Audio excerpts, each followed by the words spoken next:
নয়নতারা ৫ পাপড়ি বিশিষ্ট ফুলটি দেখতে যেমন দৃষ্টিনন্দিত, এর ঔষধি গুণও রয়েছে অনন্য। এই গাছের জন্য পরিচর্যা বলতে গেলে তেমন করতেই হয় না, তবে সারা বছরই এই গাছের ফুল ফুটে থাকে। এবার আসি গাছের ঔষধি গুণ নিয়ে।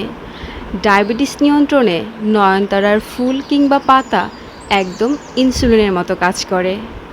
আক্রান্ত ব্যক্তিরা প্রতিদিন সকালে পাতা কিংবা ফুল বেটে এর রসটা হালকা কুসুম গরম পানির সাথে খেতে পারেন।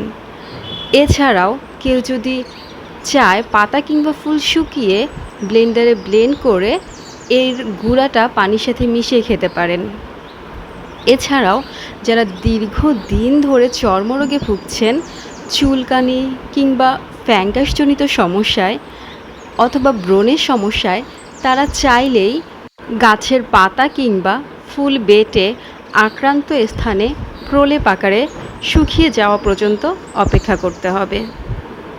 এক্ষেত্রে এর ফলাফল বেশ ব্যাপকভাবে লক্ষণীয় এবং আমিও দেখেছি যে এটা বেশ দ্রুত কাজ করে। তবে অবশ্যই টানা ১৫ দিন কিংবা ১ মাস ব্যবহার করতে হবে। অন্যদিকে যারা কৃমিজনিত সমস্যায় ভুগছেন, তারা চাইলে এই পাতা এবং ফুল থেকে সুফল পেতে পারেন। সর্বোপরি আমি বলবো, এই গাছের গুণাবলী অধিক। এটিকে ঔষধি গাছ হিসাবে এবং ফুলের গাছ হিসাবে আমরা বিবেচনা করতে পারি, অর্থাৎ একের মধ্যে দুই। আবার কথা হবে অন্য কোনো গাছ নিয়ে। সেই অবধি আল্লাহ হাফেজ।